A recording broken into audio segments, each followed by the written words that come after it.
السلام عليكم ورحمة الله وبركاته. ازيكم؟ يا رب تكونوا بخير وسعادة وهنا.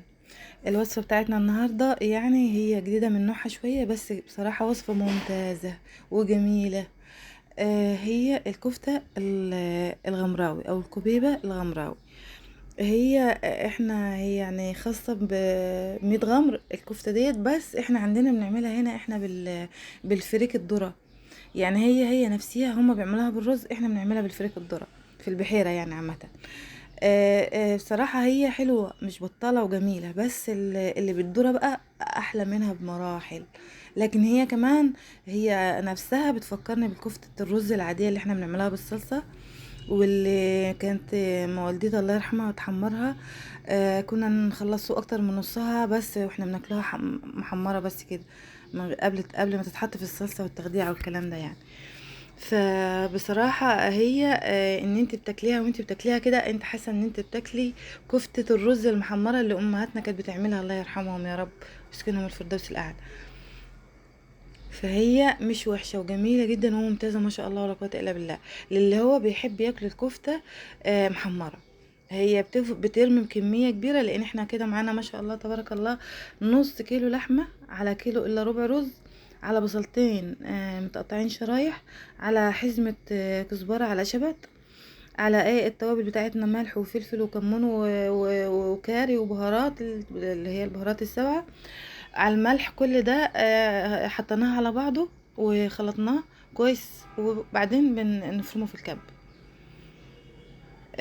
فهي الرز طبعا احنا بنسيبه في المية شوية لحد ما يعني يشرب المية بتاعته، وبعدين نروح مصفيينه. بياخد مثلا في المية قولي ساعة كده، تحطيه في المية ساعة كده لحد ما يبدأ ايه الحبة تكسريها تتكسر بسهولة. بس نصفيه من المية وبنخلطه على طول مباشرة مع الخليط اللي احنا عملناه ده كله، البصل والثوم والكزبرة الخضراء والرز اللي مغسول، كل والحاجات واللحمة المفرومة نص كيلو. بس بنفرم كله في الكبة، بتطلع معانا عجينة حلوة يعني ما شاء الله. هي مبتبقاش ناعمة قوي زي الكفتة بتاعت الرز اللي احنا بنعملها في الصلصة، لكن بتبقى حبة الرز متكسرة كده 3 قطع مثلا. بس بنحط زيت وبنبل ايدنا زيت ونقطع الكوبيبة ديت، نعملها زي القرص زي الطعمية كده بالظبط.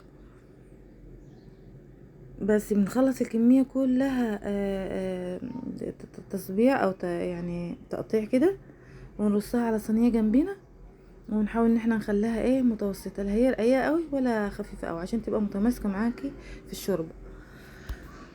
احنا صراحة اكتر حاجة مشهورة عندنا احنا في البحيرة يعني في الارياف يعني بالذات، في موسم الذرة ده بنشوي ذرة كتير ونحمصه في الفرن، وبعد كده بندششه يبقى الدشيش زي دشيش الذرة كده بس ذرة مشوي بس، ونفرمه بقى نعمل نفس الحركات ديت ونفس الموال بالظبط، نفس كل شيء في الكبيبة الغمراوي دي، بس بدل الرز الذرة، وتتسلق في الشوربة وكل الخطوات، بس مش بنحمره. بس والله العظيم يا جماعة لو تجربوه، انا ان شاء الله هعمل الوصفة ديت اول ما يجي موسم الذرة، وهصورها وهوريها لكم، واللي يعملها بقى ويدوقها مش هيبقى عايز ياكل حاجة تانية غير الكفتة بتاعت الذرة دي. ان هي كفتة الرز دي ممتازة وجميلة جدا، بس الاعلى منها بقى اللي هي بالذرة بالفريك الذرة. بس دي الكفتة بتاعت الرز بتاعتنا من بعد ما بنقرصها كده قرص صغيرة زي الطعمية كده. ونحطها في الشوربة، يكون عندك شوربة حلوة ودسمة كده ومظبوطة، بتاعت بط بتاعت فراخ لحمة، اي شوربة عندك يعني. طبعا اول ما نحطها بتغلي وتطلع مقرين بنشيله، المهم ساعة الا ربع كده ونمسك واحدة نشوفها بتكون استوت، خلاص بتبقى معناتها استوت، نطلعها على جنب من الشوربة. وانا بقى بديها ايه، في ناس ما بتحمرهاش بس انا لقيتها وهي متحمرة طعمها ألذ بكتير عن وهي مش متحمرة. وطبعا مش هنحمرها في زيت، هنحمرها في معلقة سمنة بلدي او معلقة زبدة،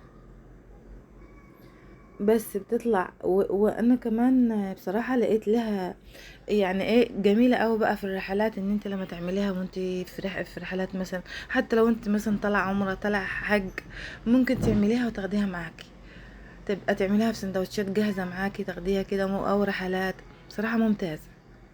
دي كانت الوصفة بتاعتنا، يا رب تعجبكم. والسلام عليكم ورحمة الله وبركاته.